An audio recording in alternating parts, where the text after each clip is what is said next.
presentar a José María Navarro Calderón, que nunca nos hemos conocido, pero cuya obra admiro muchísimo. Catedrático de Literatura Española en la Universidad de Maryland y desde 2016 presidente de la Asociación para el Estudio de los Exilios y Migraciones Ibéricos Contemporáneos. Ha sido profesor visitante en la Universidad de Johns Hopkins, en la Universidad Juan Carlos I, en la Universidad de Alcalá. No en el programa de máster. Voy a suprimir. Y en Alcalá, donde también dirigió el programa de primavera de Maryland y fue coordinador de la Cátedra del Exilio. Su investigación es amplia y abarca tanto la española contemporánea como la América Latina, especialmente la literatura y el cine en el exilio. Ha publicado muchísimos... Aquí hay un resumen. Venga, un resumen. Además, todos nos conocemos. Todos nos conocemos, pero este libro es... Bueno. Ya, bueno.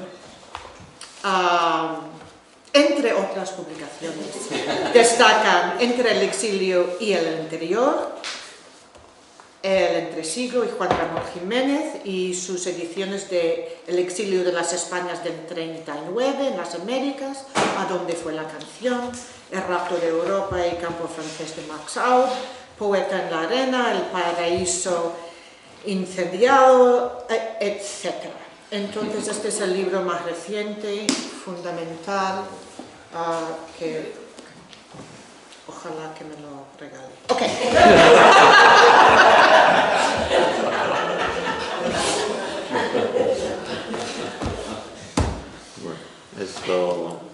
Buenos días a todos, todas y perdón por la demora.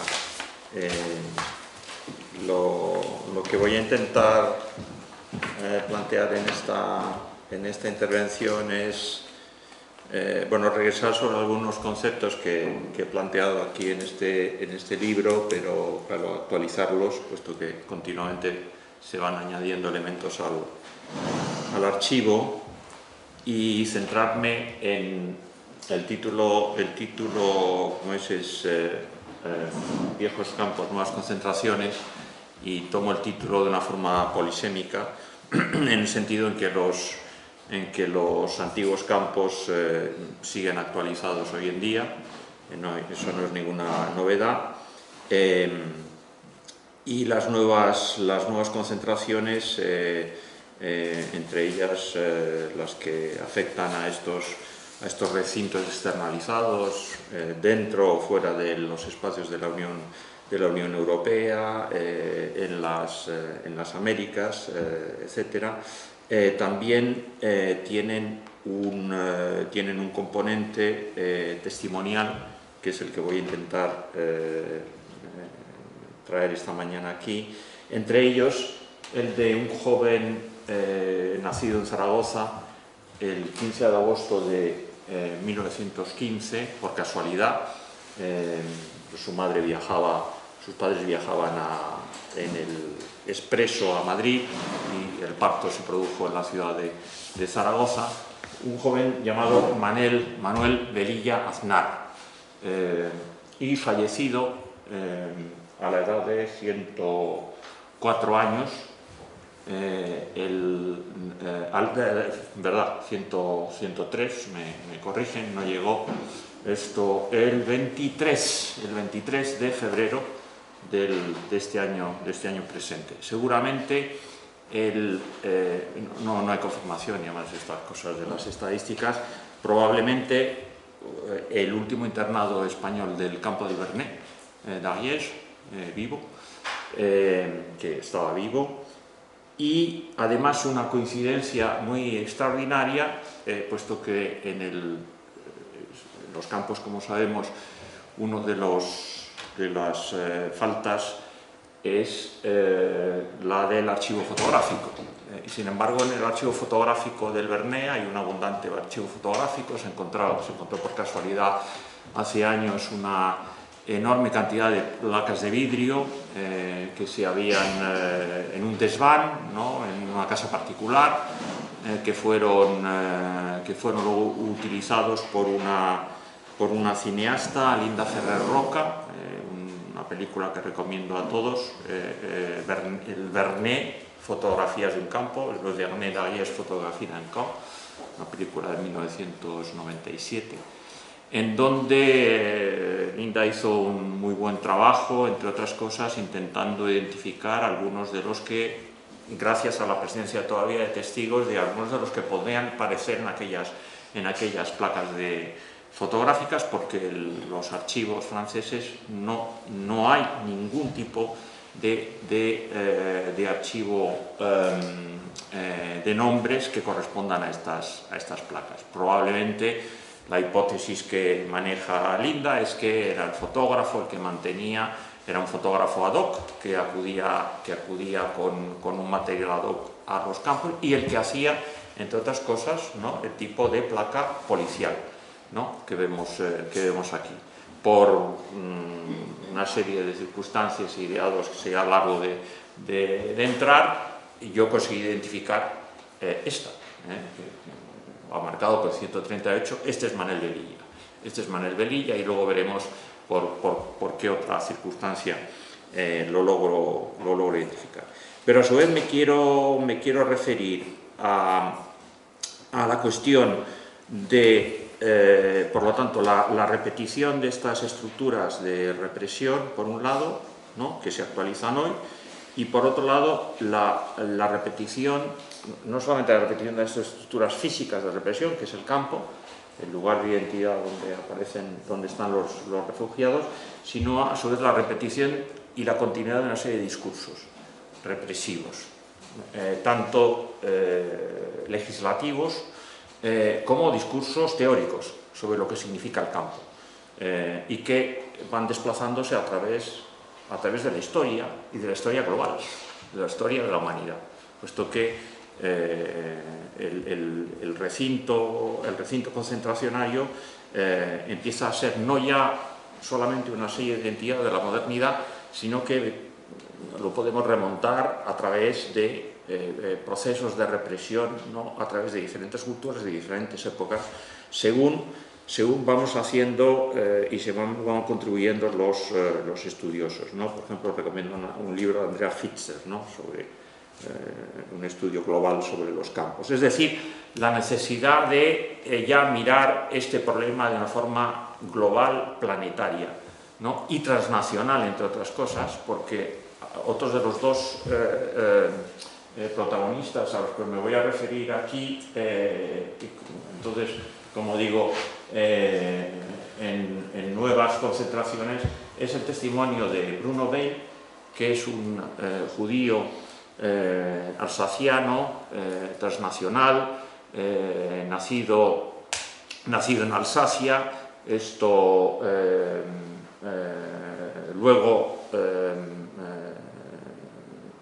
unido a la administración francesa como representante de la embajada francesa en Berlín, ¿no?, que pierde naturalmente la nacionalidad francesa, la nacionalidad alemana, perdón, en el momento del armisticio de 1919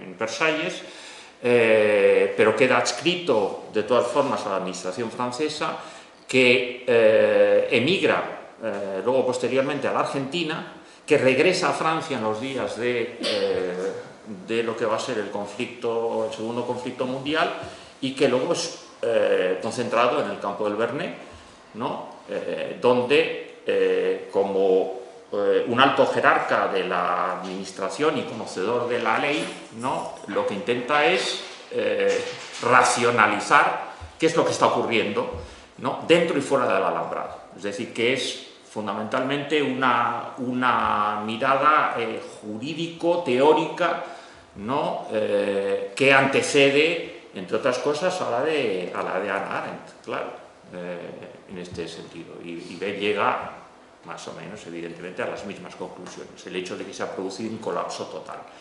en los criterios los teóricos criterios de acogida del Estado liberal, que se han intentado asentar en la década de los 20 y en la década de los 30 en las primeras convenciones, ¿no? como es la primera de Ginebra de 1922, que es la primera que identifica el término refugiado, ¿no? Y por lo tanto el cambio paradigmático entre el espacio del exiliado individual del siglo XIX al grupo y a la masa, ¿no?, del refugiado y su nueva determinación o indeterminación jurídica, espacial, nacional, etcétera, etcétera, ¿no?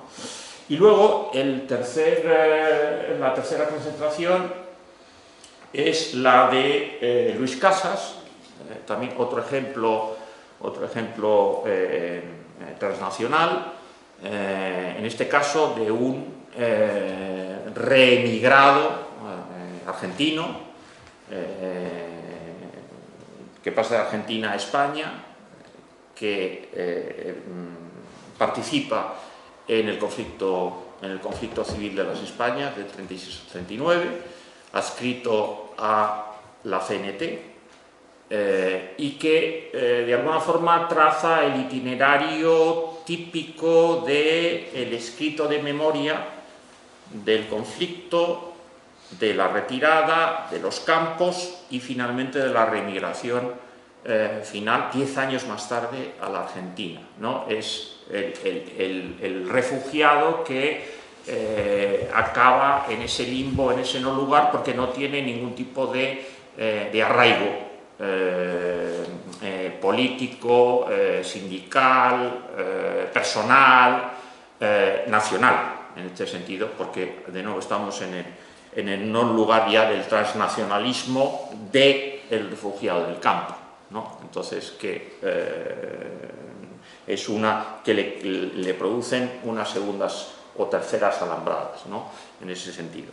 Entonces, eso de nuevo, de alguna forma, ratifica el título que le di al libro, ¿no?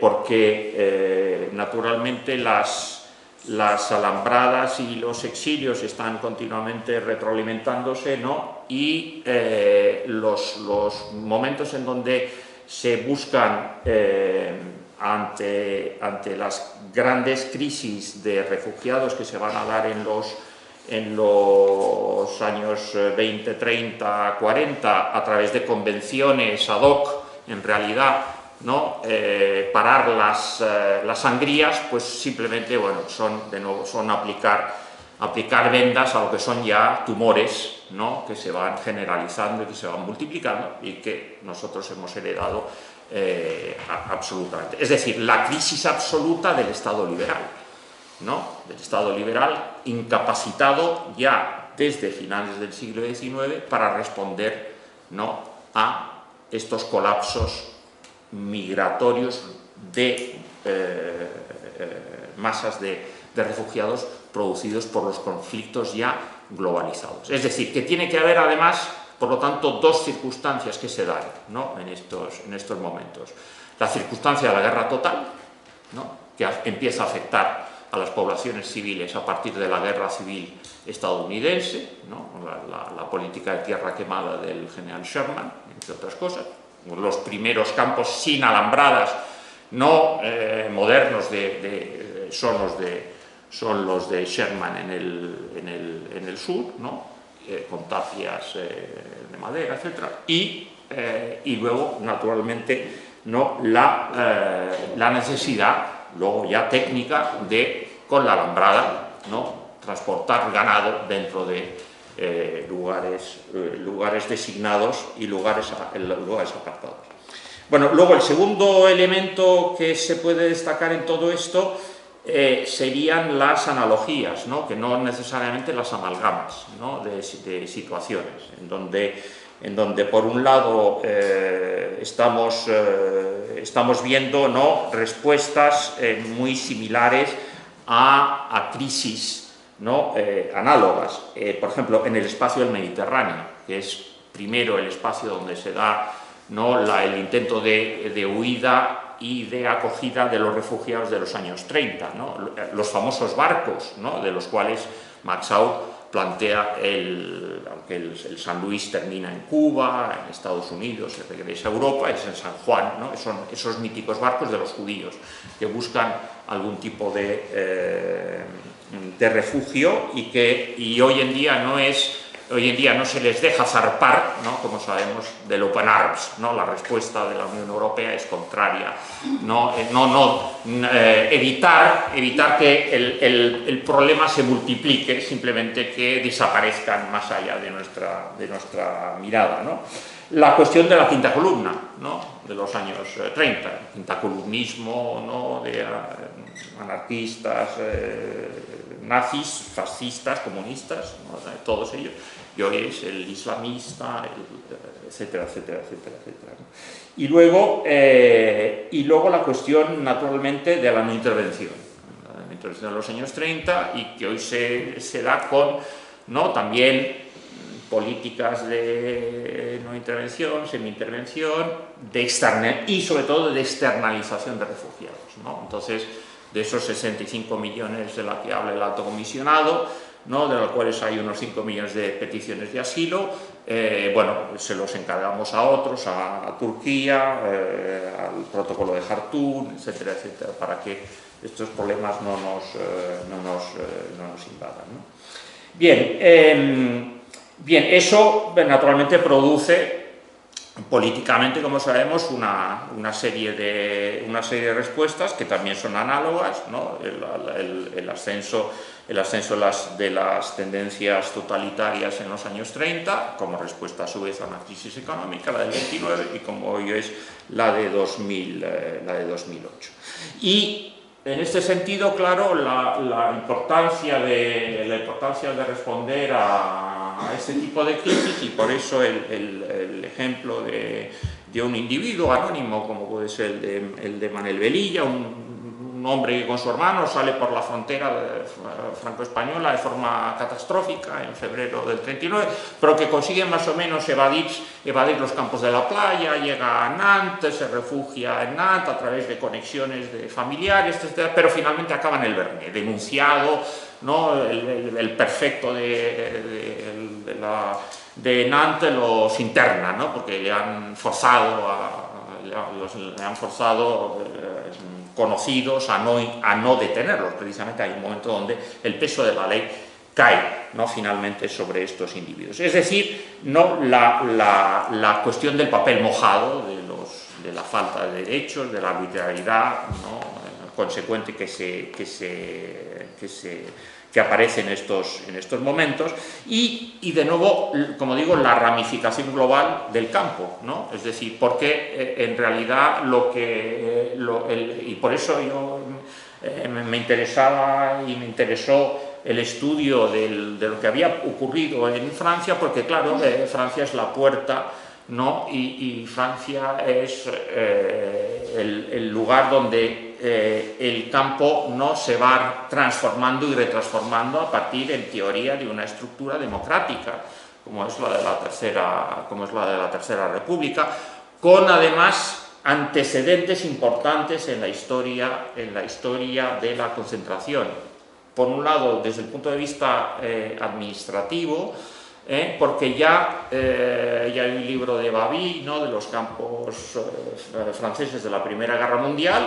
En la Primera Guerra Mundial, en un conflicto total, ya existen estas reclusiones de forma arbitraria, recintos ya establecidos, escuelas, conventos, seminarios, etcétera, etcétera, pero otras donde también ya se instala, ¿no? La modernidad de las alambradas, pero naturalmente estos campos son ya globales y planetarios, en Brasil, en China, en Portugal, etcétera, etcétera, etcétera, donde hay que meter a los teóricos enemigos o expulsarlos, como por ejemplo a los maxauvianos sabíamos, le ocurrió a la familia de Maxau, o te vas o todos al campo en 1914. Y por lo tanto, ¿no? la globalización del campo, ¿no? Y el hecho de que al ser el Vernet esa puerta giratoria, ¿no? Tienes por un lado la amenaza italofascista nazi-germana, Dachau, ¿no? Puesto que en el Vernet aparecen los antiguos de Dachau o de Buchenwald, ¿no? Y por otro lado tienes los campos de Franco, ¿no? A donde vuelven presionados, entre ellos los españoles, por la presión de las condiciones que se dan en un campo como el Vernet, como le ocurre a Manuel Velilla y a su hermano, que además son internados privilegiados, ¿no? Están en un momento, el hermano lo llevan a la cocina al segundo, al tercer día, porque hablan francés, ¿no? Por lo tanto el espacio de nuevo del privilegio, que es el que en unos momentos arbitrariamente distingue a unos o otros dentro del recinto concentracionario, y finalmente Manel, que dice que él no irá nunca a servir a los franceses, finalmente acaba en la cocina, y acaba en la cocina, entre otras cosas, porque la solidaridad de la cocina permite alimentar a otros en la barraca, ¿no? Hay los filetes que los gendarmes no comen, ¿no? Etcétera, etcétera, ¿no? Esto alimentan a aquellos que están allí. Y sin embargo, como digo, las ramificaciones no te eximen de la alambrada. Estás entre alambrada, es bocadillo de alambrada sobre alambrada con externalización de alambrada, ¿no? Excepto aquellos escasos que tienen esa salida americana, a través del Sere, a través del Jare, a través de la Jare, a través de los mexicanos, que, como sabemos, son minoría dentro de la masa de los 490.000, 500.000 que salen, ¿no? Y que al regreso a España, y este es el gran problema que tenemos, y recomiendo el libro de Carlos Hernando de Miguel, Los campos de concentración de Franco, y continúa todo eso de historia, la verdadera imposibilidad de sistematizar ese espacio, ¿no?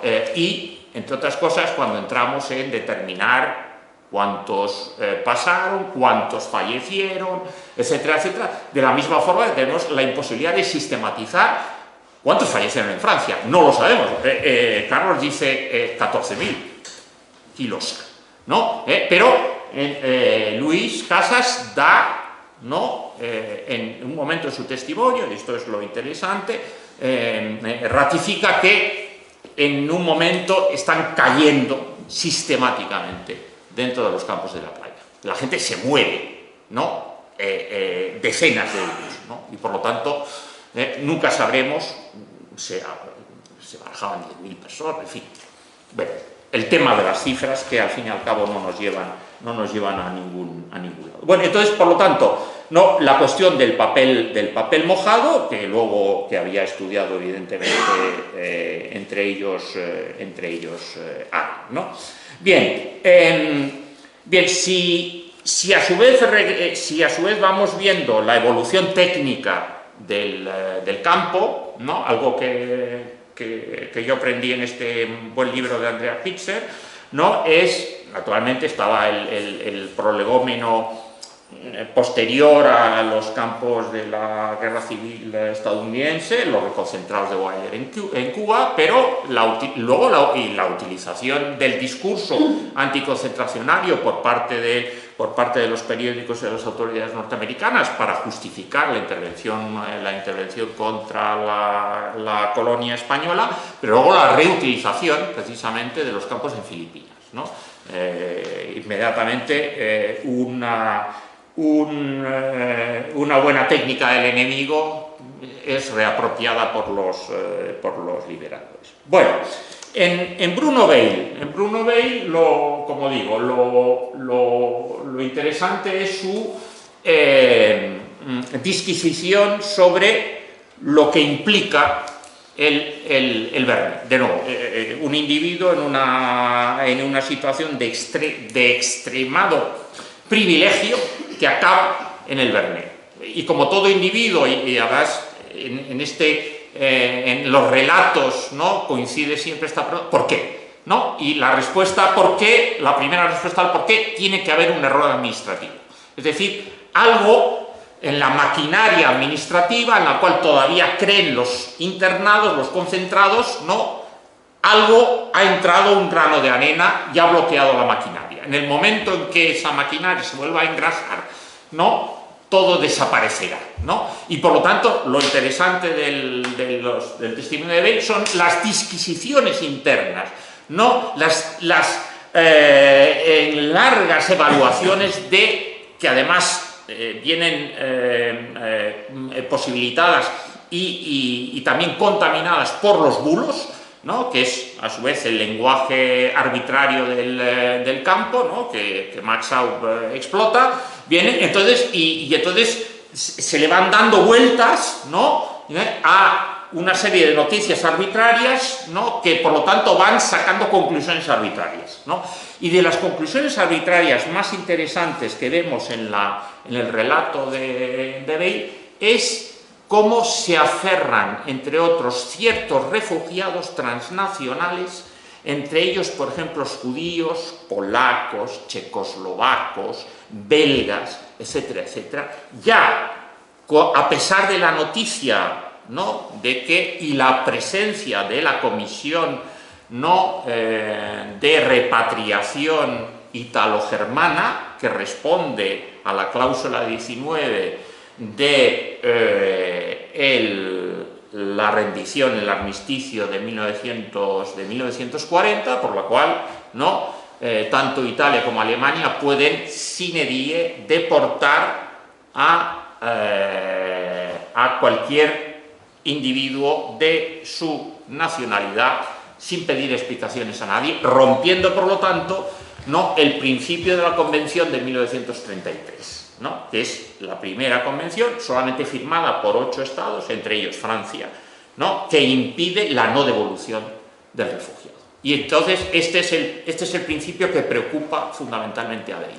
Se ha roto el principio de asilo. Pero el principio del asilo de la Convención de 1933 es un principio de asilo ad hoc. 8, primero 5, luego 3 más, ¿no? Y dependiendo de las circunstancias, ¿no? Y se ha ido cumpliendo en la Europa de los años 30 hasta el momento en donde la concentración hace que las costuras estallen, ¿no? Y por lo tanto, posteriormente a ese principio ad hoc que se da en el 33, se produce esa famosa reunión de Evian, ¿no? de julio de 1938, ¿no? que es uno de los momentos más bochornosos del derecho internacional, ¿no? en donde las potencias democráticas de la no intervención, que están, entre otras cosas, ¿no? ya han vendido y revendido a la República Española y ellas mismas se están suicidando, ¿no? respecto de la cuestión judía, dicen que no hay ningún tipo de solución y se llega a un texto, ¿no? que es uno de los mejores ejemplos, ¿no? del papel mojado internacional, jurídicamente internacional, de la convención, de los intentos de convención para los refugiados. Bueno, no se puede hacer nada, y a su vez no se puede hacer nada y no haremos nada, ¿no? Viene a decir el texto, ¿no? Bueno, y a su vez, este tipo, las preguntas que hacía ayer Javier, muy pertinentes, ¿no? ¿Para qué, no? Y cómo, al fin y al cabo, este tipo de escritos son siempre de una gran ineficacia. Porque aunque están certificando en 1941 que se está produciendo, ¿no? un asalto absoluto a todas las convenciones habidas y por haber, limitadas, pero existentes en ese momento, se publica en Buenos Aires, por lo tanto, del otro lado, de la misma forma que Max Aub publica el Yo no invento nada en México, etc. Y la gente no se ocupa de estos problemas en aquel momento y a su vez oculta por miedo a las represalias a aquellos que están internados en el Vernet. Por lo tanto, no hay una relación precisa de nombres, etcétera, etcétera. Bien, yendo entonces ahora a el testimonio de Luis Casas, lo interesante de Luis Casas es que, entre otras cosas, es cómo se escribe. Bueno, se escribe como muchos de estos relatos de refugiados que permanecen en el espacio francés durante varios tiempos, que son trasladados a diferentes campos, Luego, y que naturalmente pasa por, ¿no?, esa isotopía de campos de la playa, GURs, compañías de trabajo, grupos de trabajo, que luego evidentemente, como sabemos, son derivados unos a los batallones de marcha, otros de los batallones de marcha pasan a Mauthausen, a la resistencia, ¿no? Y ahí hay varios relatos coetáneos, como el de Celso Amieva, etcétera, que entre otras cosas, ¿no?, recoge de una forma sintomática lo que repetía un analfabeto: de aquí no saldremos hasta que no nos saquen los alemanes. Efectivamente, que es cuando cierra, en este caso, el campo del Barcarés. Bueno, esto es lo que le ocurre fundamentalmente a Luis Casas, ¿no?, como digo, argentino, que además había rechazado la evacuación de España, ¿no? De nuevo, este es el fenómeno de arraigo nacional, o sea, todavía la identidad de los refugiados, algo que remarca siempre Arendt, la identidad de los refugiados con el país de origen, con la nación de origen, que es la que realmente la que privilegia, la que permite el derecho humano, ¿no? En el momento que desaparece la cobertura nacional, ¿no?, entonces aparece el campo, evidentemente, y lo que sabemos ocurrió en Mauthausen con los españoles, etcétera, etcétera, de los cuales ese triángulo para mí tiene los tres lados, ¿no? Tiene el lado represor nazi, tiene el lado represor franquista, pero tiene también el lado represor francés. Por eso triángulo lo podemos deconstruir en ese sentido. Bien, y lo que plantea Casas, ¿no?, es, claro, una serie de relaciones, ¿no?, que más o menos se van repitiendo en todos los diarios, en todas las memorias. La exaltación, habla de la guerra civil, los primeros momentos, las tensiones y las críticas, ¿no?, los momentos donde ya el relato empieza a romperse, las anécdotas, ¿no?, tanto de la retaguardia, la retirada, ¿no?, los campos ya establecidos, las compañías de trabajo, la huida ante el avance nazi,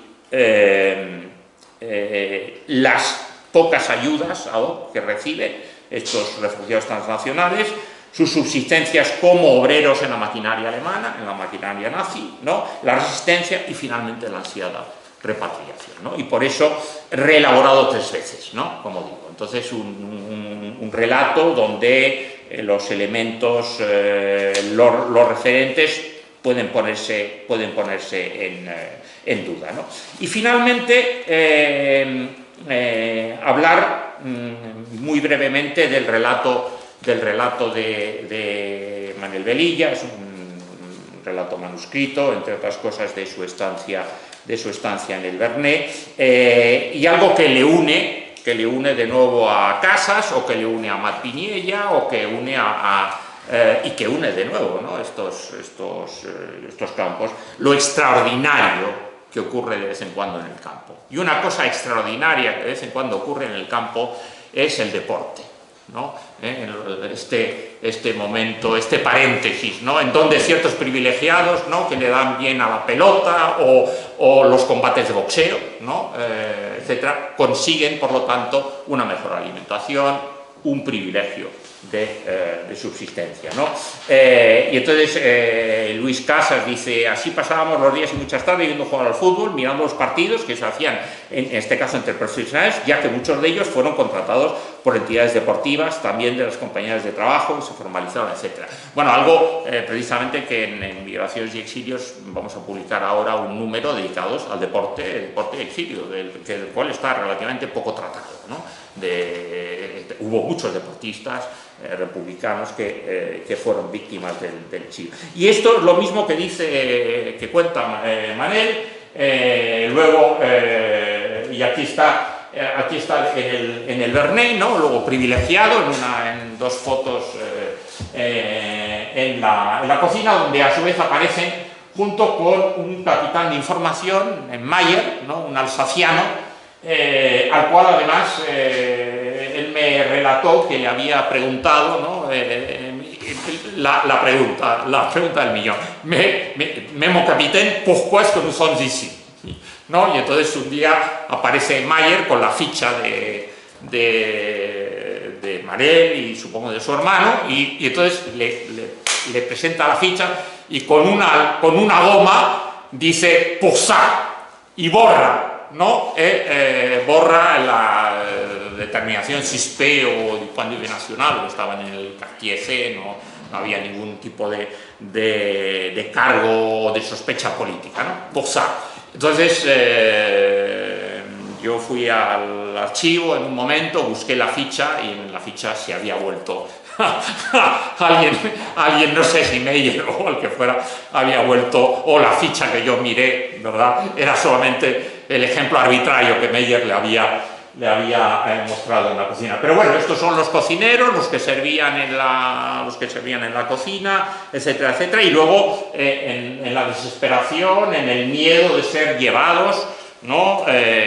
A África, a peores condiciones, a las noticias que vienen de Gelfa, de Conbesar, etcétera, etcétera, etcétera, acaban en España y naturalmente en los batallones de castigo de Franco, a través de Figueres, de Reus, del cuartel de Unamuno, de los campos de de San Roque, de las escombreras de San Roque y de Puerto Bolonia, gracias de nuevo a la arbitrariedad, el enchufismo, las conexiones, la suerte, etcétera, etcétera, etcétera. Regreso a Cataluña, aquí, a la Gleva, en estas casas al lado del puente sobre el Ter, donde, protegidos por la niebla, llevan grandes pedruscos, como podían llevar en Mauthausen, ¿no? A reconstruir en estas compañías forzadas de trabajadores de Franco, ¿no? Lo que habían destruido los rojos, y persistentemente vienen mandos a hablarles de la conspiración masónica, etcétera, etcétera,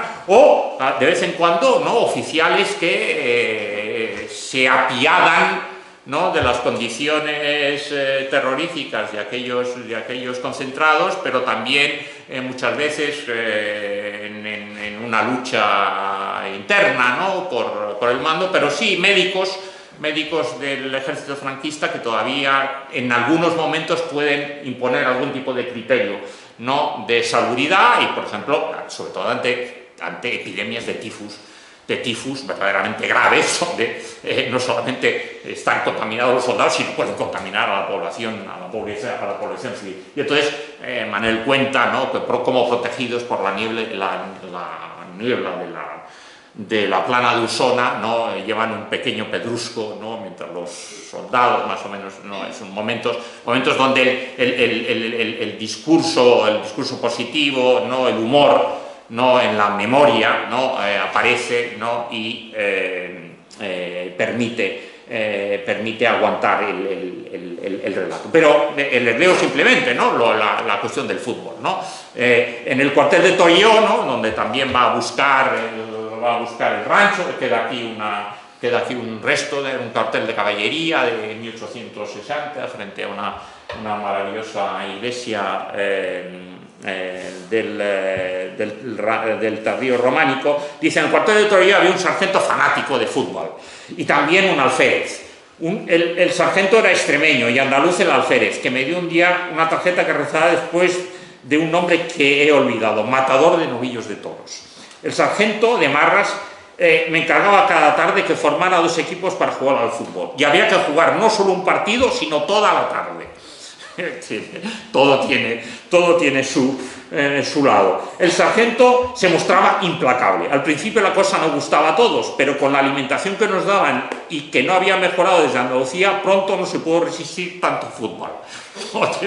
Tiene el otro lado. Bigotes, fórmame 2 equipos y si no quieren jugar, marcaréis el paso toda la tarde.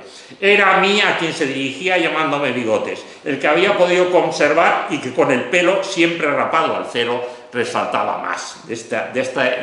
Aquí no tenemos fotografía. A duras penas y suplicando a los chicos, luego a formar el equipos. Vamos al campo, jugamos y luego os sentáis. Todo era preferible a marcar el paso durante horas, como ya nos había tocado hacer más de una vez, ¿no? Aquí está el estremecedor relato. Bueno, para terminar, simplemente Manel luego hace repaso al relato habitual, lo que hay en el campo, cómo lo reciben, los golpes, él naturalmente yo no invento nada, ¿no? Yo cuento lo que vi y además dice, a mí no me pegaron, ¿no? Pero a otros sí, ¿no? Los domingos el deporte era pegar, ¿no?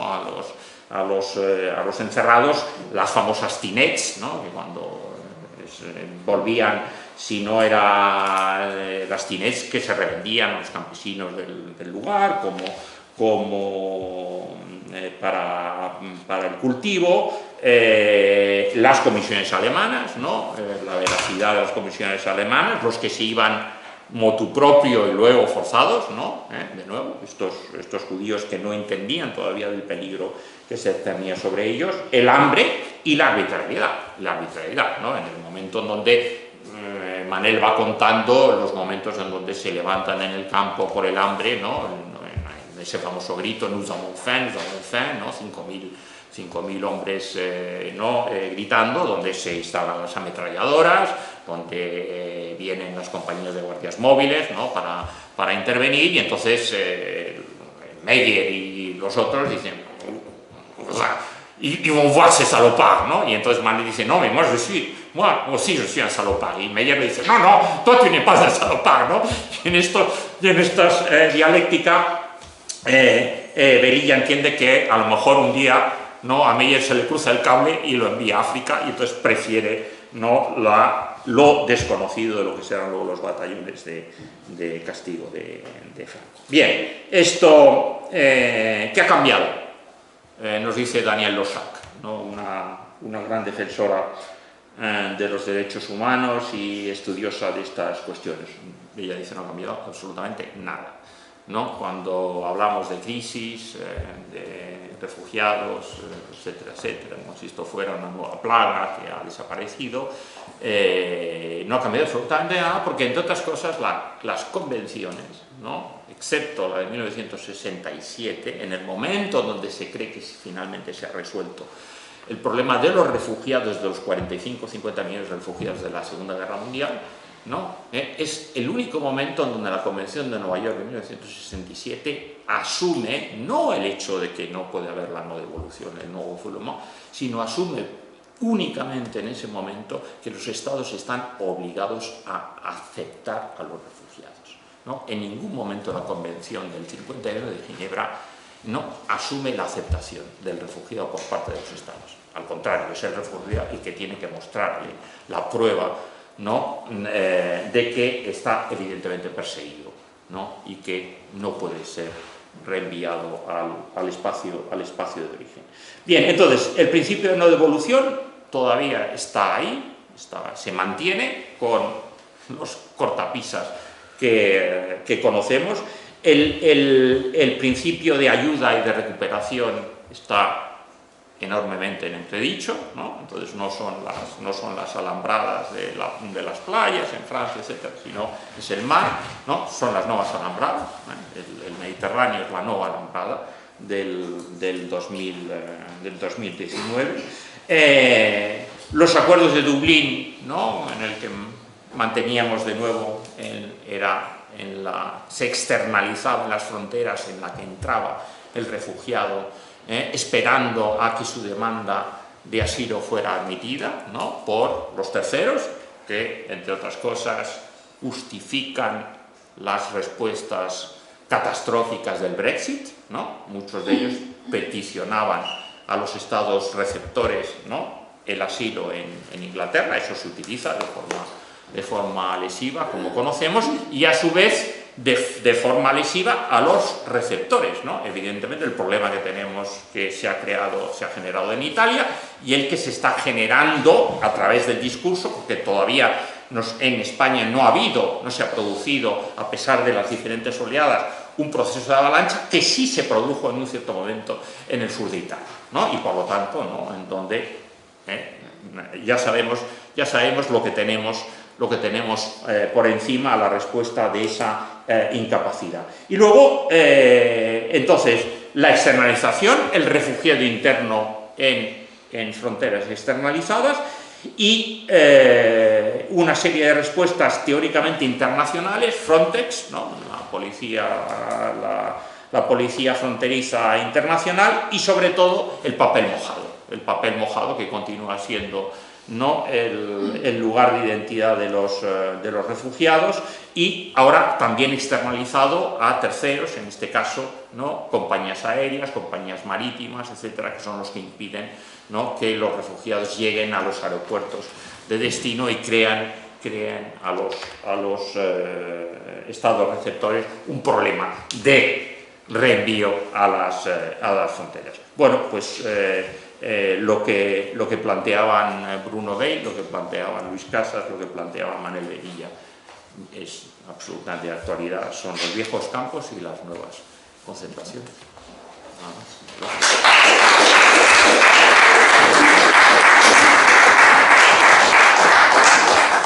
Muy bien, entonces ahora nos toca el debate. Si puedo invitar a Adán y a Antonia a volver a la mesa.